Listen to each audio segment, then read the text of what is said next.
Hi, and welcome to April. Can't believe it's April.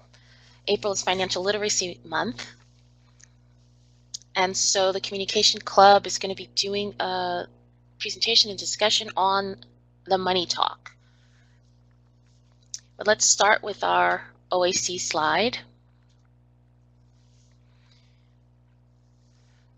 Your experience here at Southern New Hampshire University is important to us. It is our policy and practice to create an inclusive and accessible learning environment.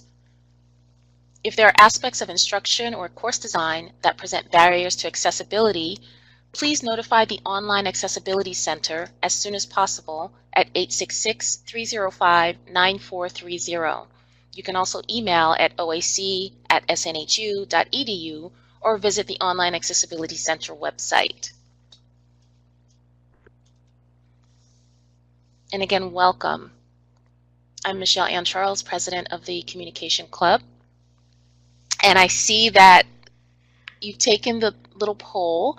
So if a genie appeared and gave you a choice, you could have a penny today that doubled every day for a month, or $1 million today, which would you choose? And you've all chosen a penny doubled each day for a month. So you've all seen this before.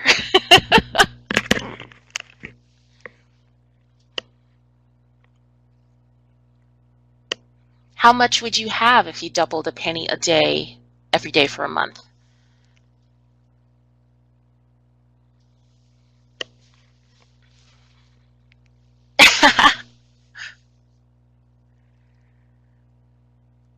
Well, it's over $5 million. Actually, let me get yeah, it's over $5 million. And that's due to compounding. So that's one of those financial literacy terms that is really important to learn about is compounding. Because you would think, I think the thought is that people do the math up to maybe the 12th or the 15th day, and it doesn't really seem like a lot of money. So they're like, well, you know what? $1 million is a lot of money. I'll take that. But really, compounding, the power of compounding is such that if you double that penny every day, double that amount every day, your interest is earning interest and earning a lot more than you could ever earn on your own. So hi Trina, hi everyone. Who's here for their first meeting? I know Mariah is. Hi Mariah.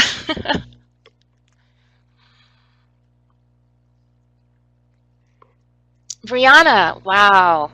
I'm very happy to see that. Hopefully you guys enjoy our workshops and sessions. You can catch up by watching our recordings.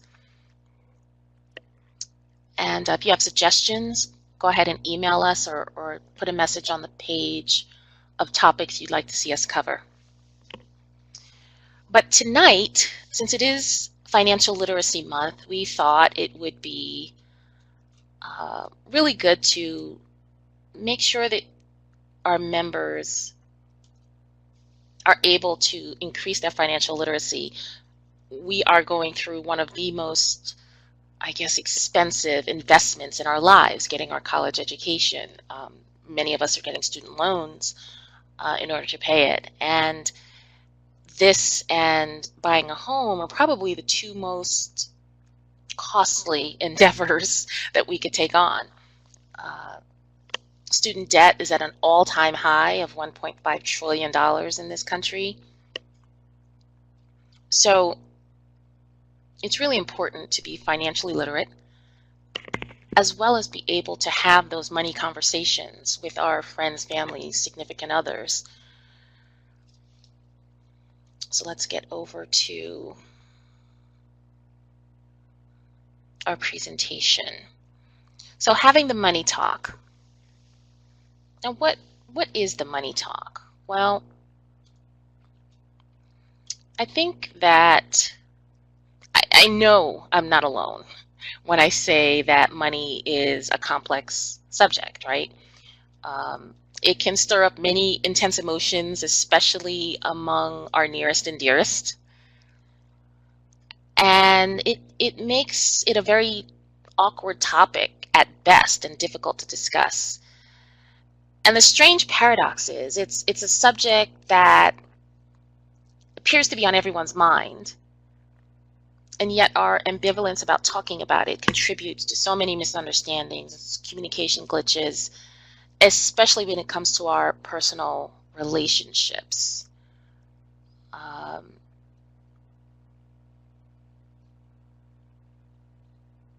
While having some extra cash can make us more comfortable, it's clear that communication about money and revealing where we are is really challenging. But it's really important because, again, as I mentioned, it's Financial Literacy Month. I hope you've all taken the financial capability quiz, because 63% of Americans were unable to answer 3 out of the 5 questions correctly. So you can take the financial capability quiz. I'll put the link in the chat box.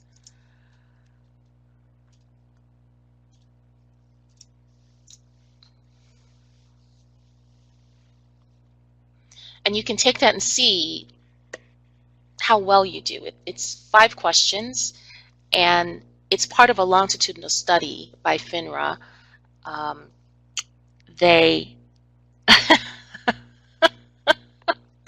There is a little bit of math, but it really is, these are some basic financial questions, basic financial literacy questions that it's important for all of us to know. That's fine, Brianna, take it later. And the results of these studies show us that 2/3 of households won't be able to come up with $1,000 in an emergency.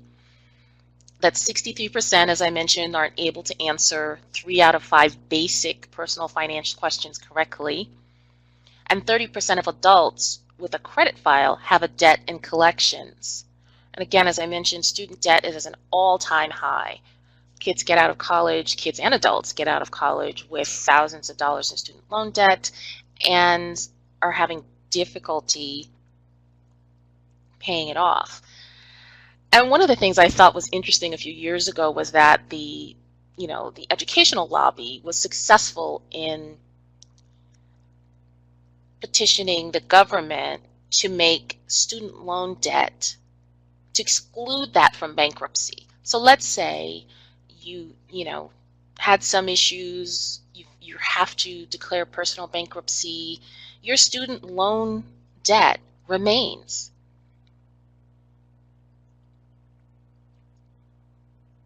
So it's something that you're not able to really get away from. Although if you're like my cousin, he was single, he got out of college and was working really hard and was sick of paying the debt, and he left the country. He went to Australia and he's living his dream.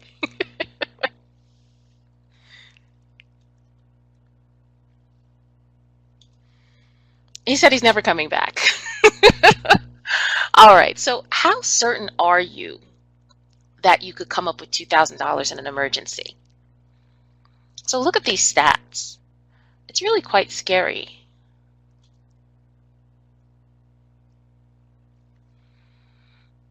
It shows that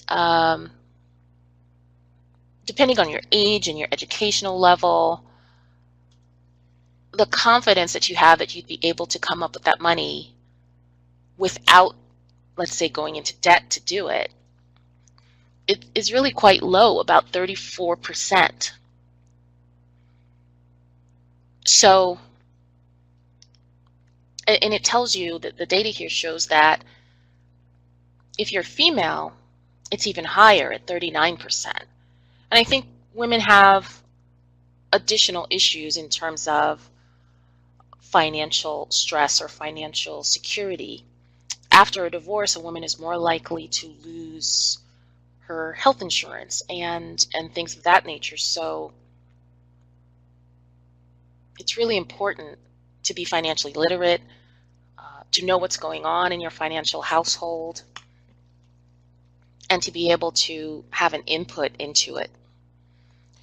Women tend to live longer, and some women drop out of the workforce to raise children, and so they don't have that earning power. They're not getting those credits for Social Security and disability and things like that. So their Social Security, as they get older, is a little bit lower.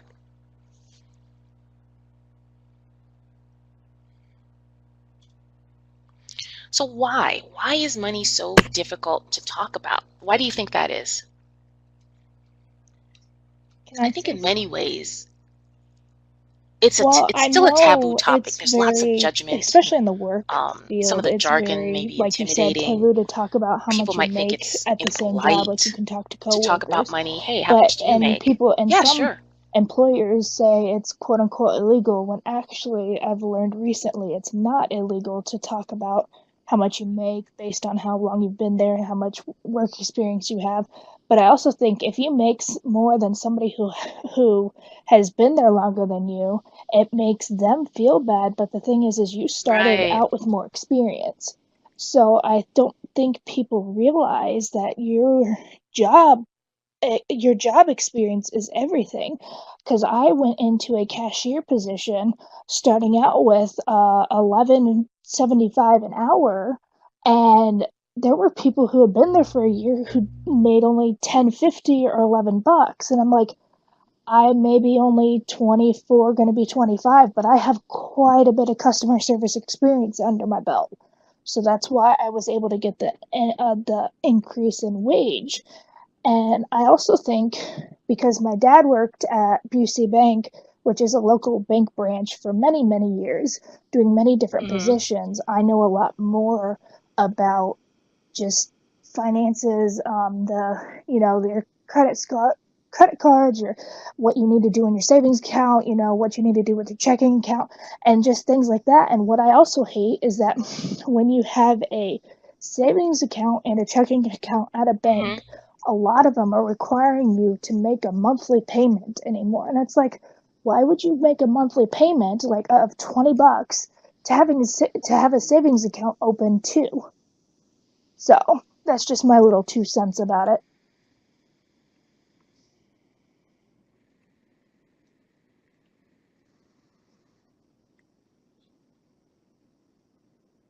Hmm. Well, I know that lots of employers are trying to prevent people from discussing what they get paid. And yes, experience does um, come into play when you're talking about pay. Does anyone know about Lily Ledbetter? She worked for Goodyear for 19 years before she discovered she was paid far less for the same work as her male peers were. She didn't find out, though, until she uh, was ready for retirement, and someone slipped her a note saying, "Hey, just to let this is how much the guys get paid." So that's when she realized that she had been underpaid for her entire career.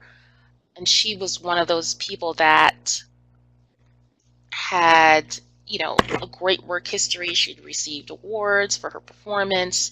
So it had nothing to do with experience or anything like that. It was certainly a lot to do with her being female. And there was a lot of other things going on. She was subjected to sexual discrimination and things like that. But given that women live longer,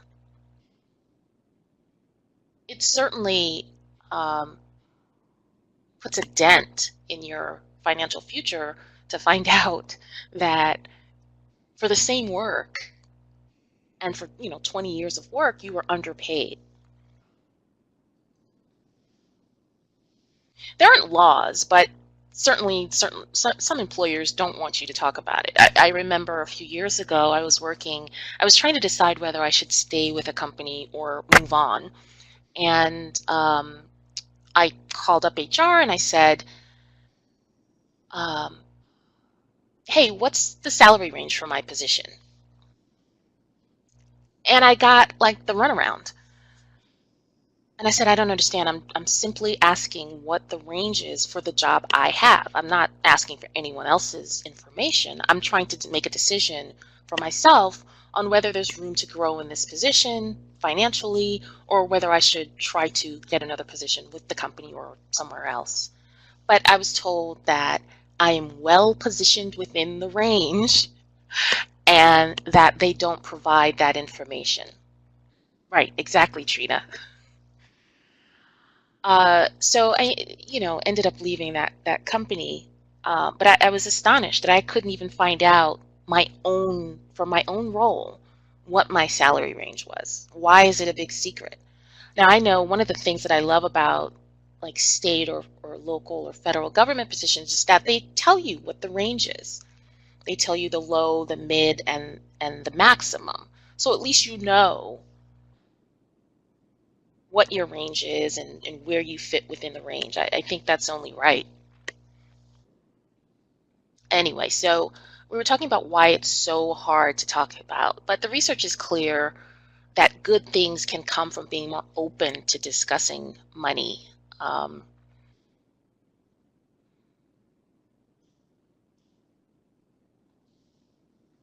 Financial stress is one of those huge things that's a big cause of discord in relationships, and it's one of the top reasons that people get divorced.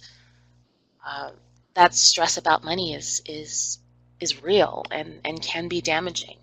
And yet 40% of couples don't discuss how they would manage their money before getting married. I think it's important to have discussions about not only where you are, but what your values are. If your mom called up and needed money to fix her vehicle or had an issue with, the dishwasher, what are your values? Do your values say, I help mom regardless, and you give money? Because that's also a source of friction within a relationship. Because if every time family calls, you feel that it is your responsibility to give money, and perhaps your spouse or significant other doesn't, that is absolutely a source of tension, and certainly something that you want to have agreements about. Has anyone had a situation like that where one person believes one thing and the other person believes another, and that's caused tension within a relationship?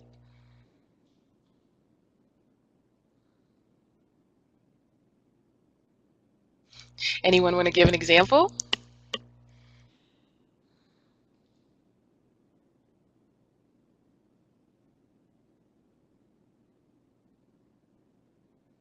Well, I had a friend, I'll tell you this story. I had a friend who was married, and I say was.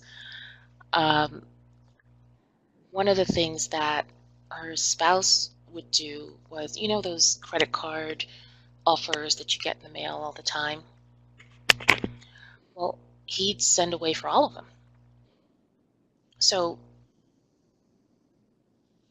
they obviously had differing ideas about how much debt they should have, how they should be spending their money.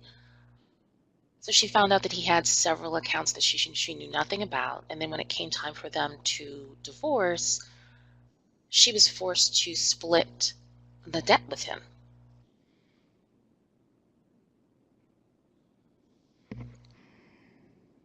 So certainly knowing what values people hold about money, because money is a tool. It's simply a tool. It's how we use it that um, can either help or hinder or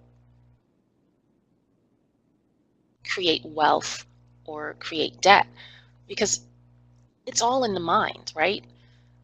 People win the lottery all the time, and yet a lot of those people end up broke within a few years.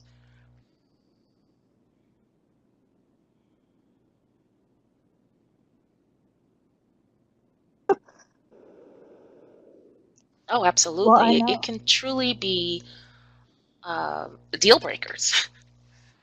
Uh, Sorry.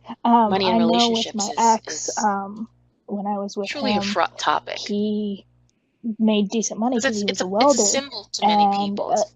It can mean a he lot of different kept things. trying to Go get ahead. me to get a credit card to start building my credit so I could, eventually get a private loan out or, my own student loan out from like Sally Mae or somewhere else for my the rest of my undergrad because I had no credit history except for my government loans, obviously.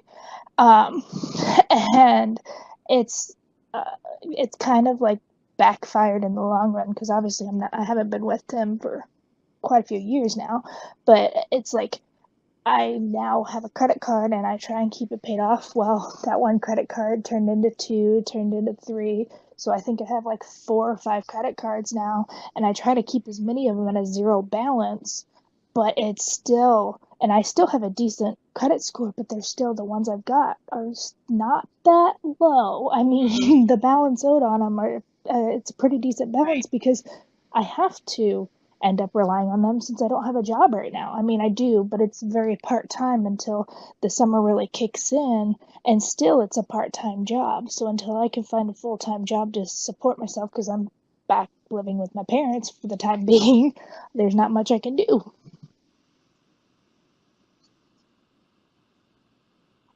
I am, but we try to, get through it. I mean, so are my parents there too, but we try to get through it. We get through it as much as we can, So it sounds like you're under and we financial figure stress, it just like out. a But great many people you are. still got to deal with Um, it. I don't know how I'm going to deal with all these loans.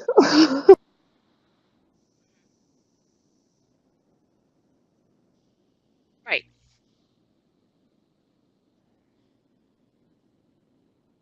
Well, we are going to get there. We're going to talk about how to pay off debt. So let's talk about leaving money on the table. Have you heard about leaving money on the table? Do you know what it is?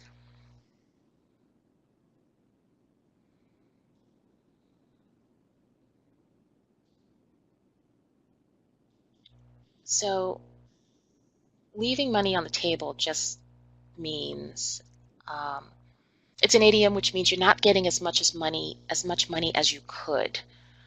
It could be in negotiations, in finance, in buying or selling, um, or even in your employer relationship. And there are some ways that you could be leaving money on the table. One of them is oversaving, and I know people are saying under the table. How can you oversave? Well, oversaving in terms of, yeah, I know it sounds like an oxymoron. There's a point where sitting on too much saving kind of hurts you. So let's say, as you were talking about, you've got credit cards. Well, if you had the same amount of money in your savings account that you do for your outstanding balances, you're oversaying. In essence, you're paying very likely double-digit interest just to have that money in the bank earning almost nothing. You're actually losing money each month. So if you had $10,000 in a savings account earning 1% interest over, let's say, a year or two, it might be worth 10,510. But if you had invested it and just let it sit there, you'd have maybe 19,000 5 years later. But if you paid off your debt with that money, you'd actually be ahead. You'd be debt free, and then all the money that you could save, you could then earn your interest and invest it and things like that. Another way you could be leaving money on the table is not taking a 401k match or 401(k) match if your employer offers it. If you're not taking advantage of the match. So when your company invests money into a retirement account on your behalf, so sometimes it's 50 cents for every dollar you contribute up to 6% of your salary. So if you're not contributing at least up to 6% of your salary, you're leaving that money on the table. They're giving you money and you're saying, nah, I don't want it. Who does that? That's like getting an extra paycheck and you saying, no, I don't want it. So in that example, let's say you were making 50,000 a year. and you invest 3% of your 401k each year, even though your company is willing to match up to 3,000 each year, you'll only get 750 because you're investing 1,500 of your own money. And over your career, that could be, $2,000, $3,000 a year, which could grow into more than like a $500,000 if you assume an annual return of 7%. So at the very minimum, invest enough to get the full company match in any employer retirement plan. Absolutely. Pre-tax money, your tax rate lowers because you're investing in your 401k or 403b. Ignoring other company perks like commuter benefits or flexible spending accounts or tuition reimbursement. I've known people who've worked at a company for years that had tuition reimbursement and never went to get their degree, and then they get laid off. And now they're getting loans, student loans, to pay for their education. So absolutely take a look at your employer perks. You might be able to pay for things with pre-tax money, and your employer might also pay for your gym membership or give you discounts for different things that you shop for on a regular basis. So take a look around. Take a look at those benefit packages and see what you're leaving on the table. Using a credit card that doesn't give you something back. So I used to have an American Express Platinum card. That cost me $550 a year. But I was using those benefits. I used to travel for work and making a pretty decent income. So depending on um, what they give you, whether it's points or cash back or services, it could certainly be worth it. But make sure that you're using a card that gives you something back. And oh, cash back, be careful about that because if you're carrying a balance, you might be getting charged more in interest than you are getting cash back. So sometimes it might be worth it if you have the money to pay that off, that credit card debt, to let's say you have a big medical expense. It might be worth it to put it on your credit card so you can get whatever benefit you're getting, mileage for flights or things like that, if you know that you're going to pay it off right away. Getting a big tax refund. See, on the surface, getting a fat refund check sounds like a great idea, right? The government's paying you. That's what you feel like. That's what it feels like anyway, except it's not really. In reality, the government is simply returning money you loaned them interest-free over the course of the year. I personally don't care about tax refunds. It means that, let's say you've gone into a store, you've paid $1,500 for a $1,000 item, and then the store returns your money after a year. That's exactly what's happening. You've overpaid for something, and now you're getting that money back. Now, I know that some people use it as a forced savings. It's their biggest cash influx during the year. But I would much rather have that money in my paycheck every other week, every month, than get it back at the end of the year. But some people really love to use it as a forced savings.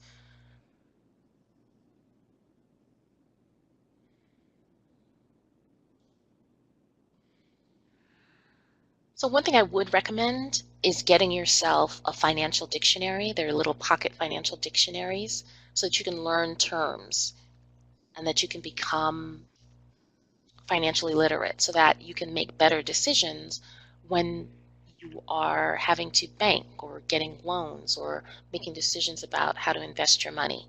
But at the very minimum, you should learn about compound interest, about what's your net worth, how to calculate the present value to see whether you should take money now or wait until later, and then future value as well.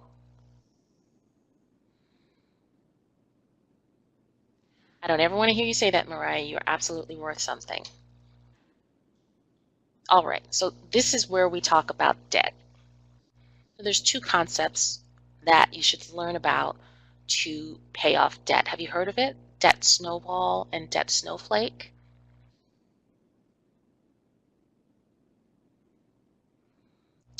That's a misconception, Mariah, because you are worth what value you bring to your employer. You're earning far less than the value that you bring to them every day.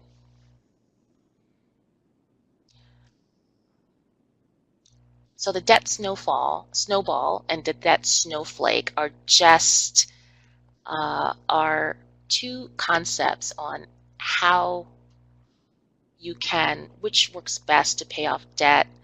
Um, there are lots of strategies and tips for paying off debt,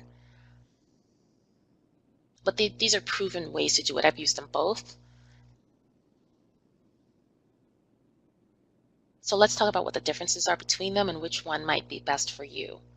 So the debt snowball, it simply means that you gather up all your debts, you list the balances in order from lowest one to highest one. You're not looking at the interest rate or anything like that. You're simply creating a payment plan to pay off the account with the smallest balance first, right? So let's say you have an account with $500. You make a plan over the next 6 months to pay that balance off. That amount that you were using to pay that balance off, you're already making minimum payments on the other debt that you have. You add that monthly payment that you were making to that $500 debt to the next debt on the list. So you'll be paying the minimum payment plus the amount that you were paying on that $500 debt. So you can see that's a snowball. So you pay off that second debt.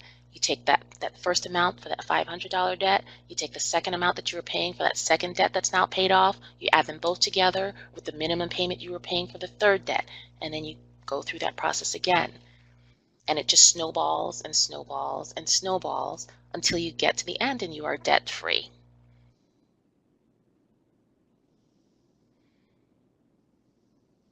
Now, Snowflake is something that you can use to pay off large debts like an auto loan or mortgage, student loans, things like that. So let's say your mortgage, you're paying it monthly, 12 payments a month. They've calculated that out over, let's say, 15 years or 30 years, depending on the length of your mortgage.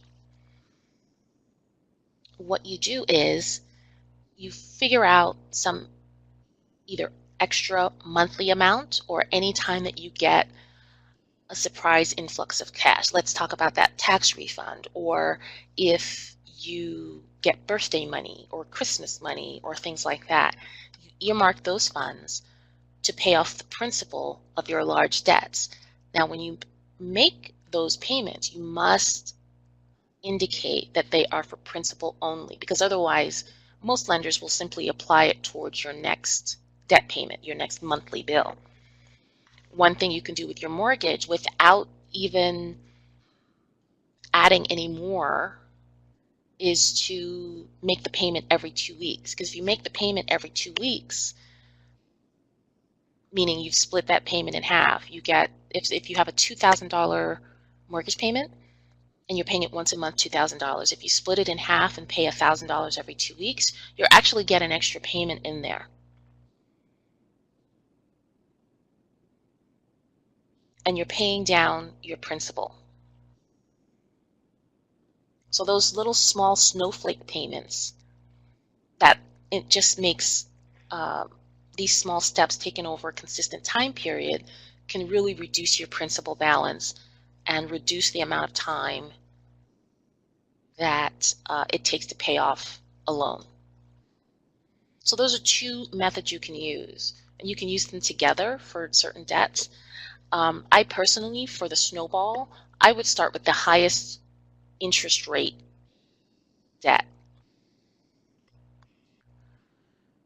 because interest is still compounding on your balances. So that means you're owing more. But it does take time. It takes a little bit of commitment and habit. You want to form these good financial habits over time.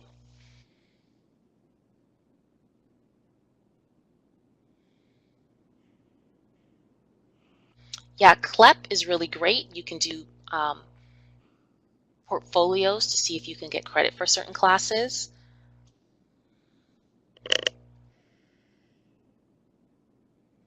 Anything you can do to reduce your student loan debt is a good thing in my book.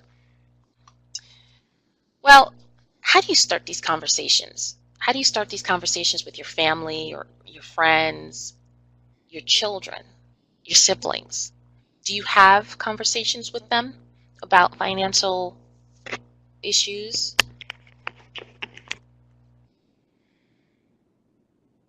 Because I work at a hospital and I've seen it time and time again that it's really clear that families don't have those discussions. And the time that they start having discussions is when they have to talk about caring for a parent or a sibling or a child.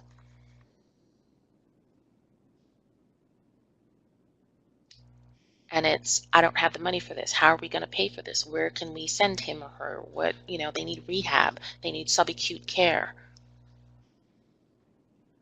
They need, nursing care at home. They need support. They can't be alone.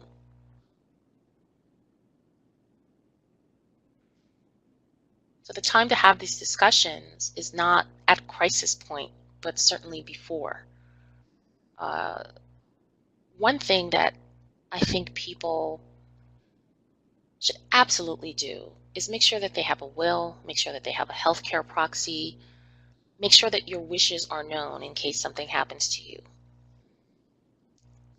Absolutely have insurance. My philosophy is if you don't have money, you better have insurance. So that means health insurance, life insurance, long-term care insurance, auto insurance, full coverage. Because what some people do is once they no longer have car payment, they drop down their coverage so it's cheaper, and then they get in an accident and they can't get their car fixed.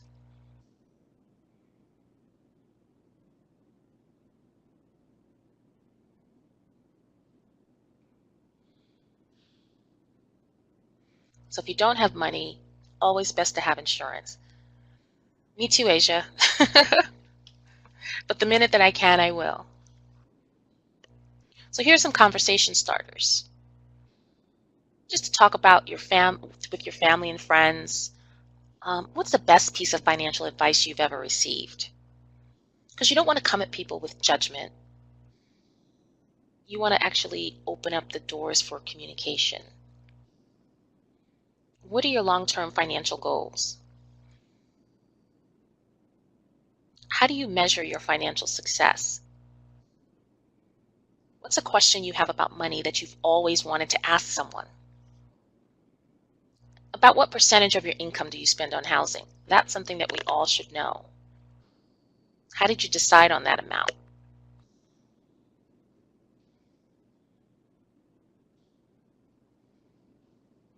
How would you deal with a large unexpected expense? Do you have money saved up or someone you could ask for help? Are you currently saving money for retirement? Are you happy with how much you're saving? Do you and your partner set a financial budget for your home? Do you have any good tips on how to find something that works?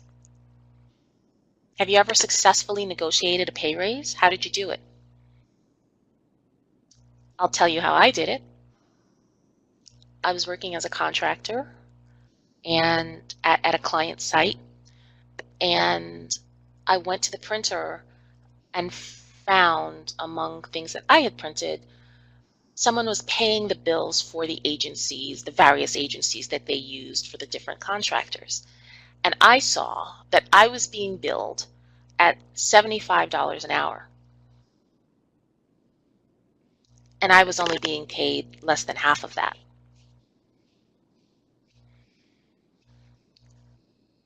So I took a picture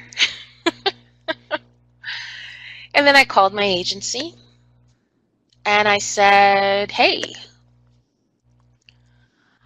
I found out that you guys are billing me at X dollars and you're only paying me X dollars. I want a raise of X amount. I didn't get that amount, but I did get an extra $5 an hour.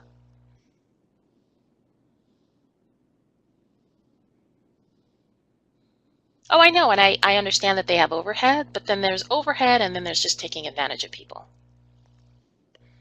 Now, the lesson for this was supposed to be a short-term assignment, right? It was only supposed to be like a month or so, which is why I didn't do what I would normally do and negotiate a higher rate. I really just wanted to get into that company, and I said, sure, I'll take it as a short-term thing. That's fine. But imagine if I hadn't come across that information. That assignment that was supposed to last for a month lasted a year. How much money would I have left on the table had I not known? And because I hadn't negotiated, they certainly weren't going to tell me.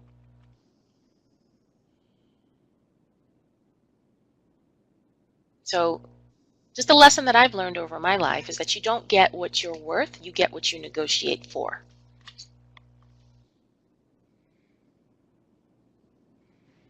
So, what's the one thing you wish your parents would have done differently financially?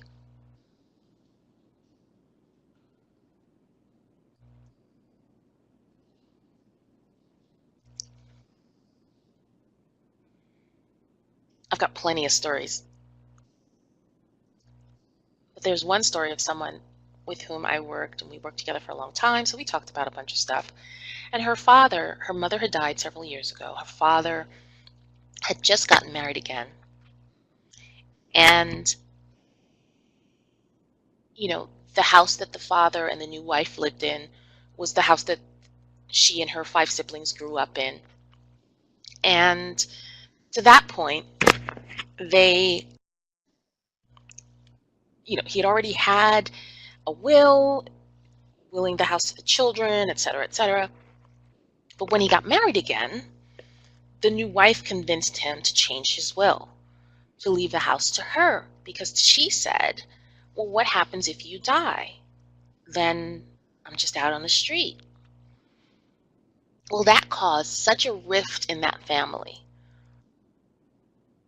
because the kids were saying, well, of course, we're not just going to throw her out, but it shouldn't be that she takes over this house. She inherits this house. And now when she dies, her kids get that house unless she makes provision for his kids. And they didn't think that was fair. And they thought it was a slap in the face to their mom and to them. And it really caused a lot of heartache within that family.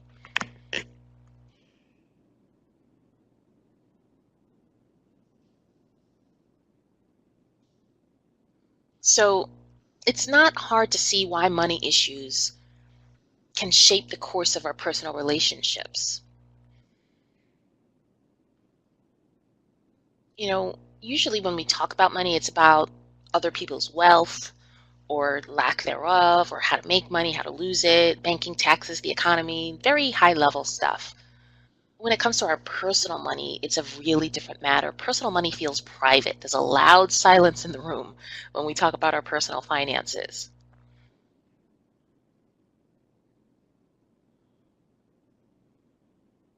And I think attitudes about money can expose the deepest aspects of our personality or our insecurities. It might reveal our irrationality, our impulsiveness, and our unthought out nature.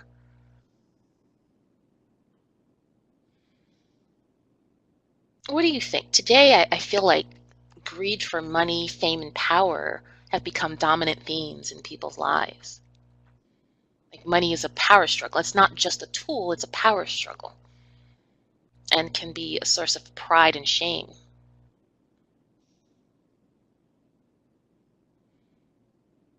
But I think that the more we talk about it,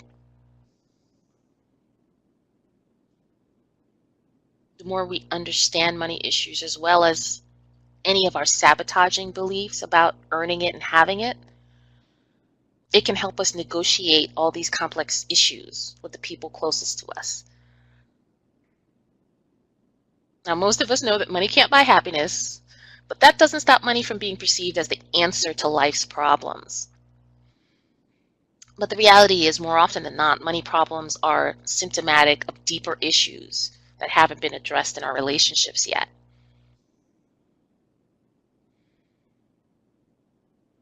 But the repercussions of not talking about our finances can be severe, with negative consequences to our health, wealth, and happiness.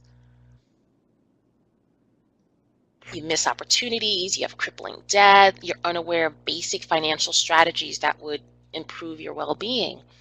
Sometimes because people are just embarrassed to ask friends and family for advice. But I think the research is clear that good things can come from being more open to discussing it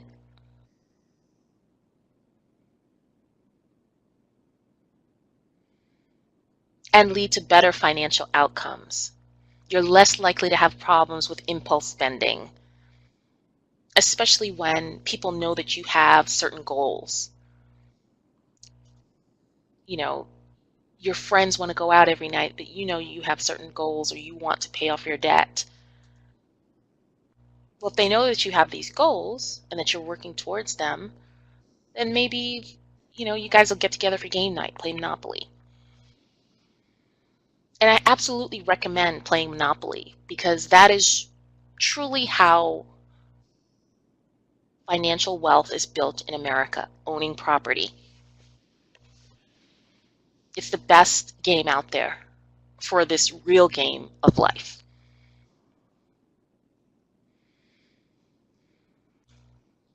So that's the end of our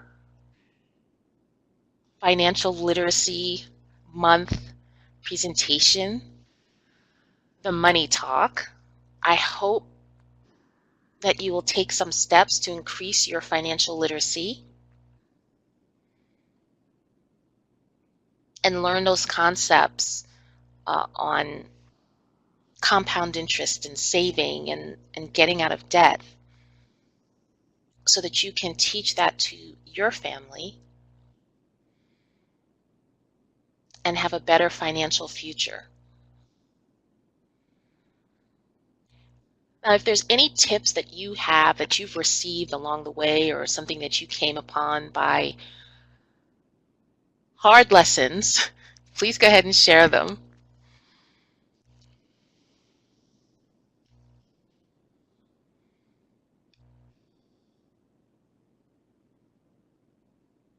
Yeah, Kira, I think that it should just be a normal topic of conversation as we sit down every month to talk about our bills and what our goals are. And, you know, we're doing our kids a disservice when we don't show them the struggle and how things work and how to set goals.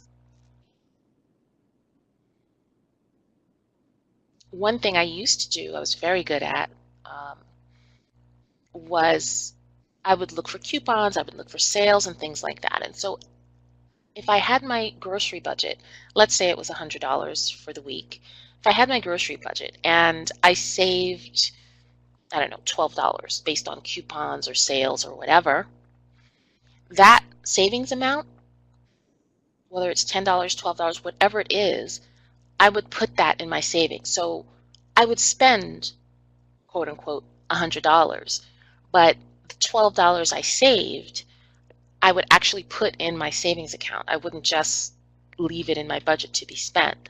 I treated it as spent, meaning I spent it in my savings.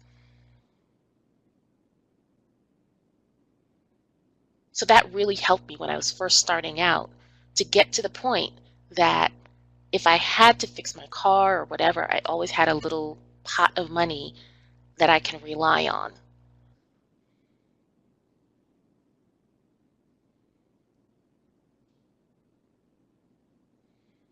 And certainly investing, um, I think that if you have debt, that should be your number one priority is paying off your debt. But as far as investing goes,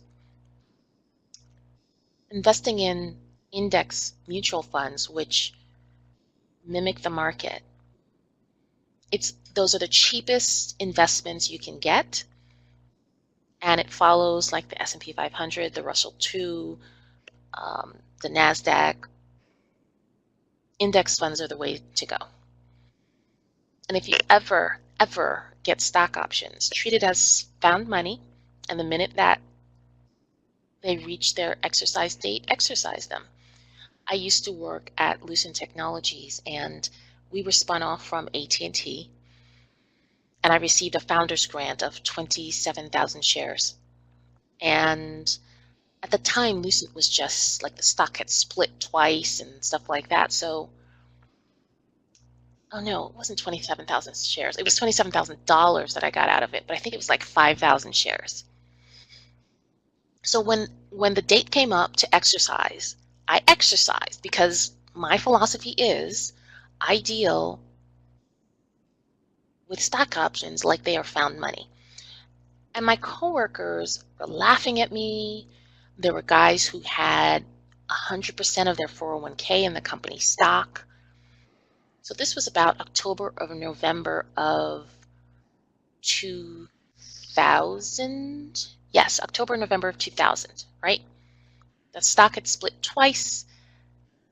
Again, as I said, I got about $27,000 in proceeds out of it, and I'd left some just in case it kept going up. But by January, the stock had fallen to $14 a share, and I had sold. Oh, yes, I had sold at pretty much the height. Like 3, 4 months later, it was worth like toilet paper. And people who were millionaires in their 401k now had nothing.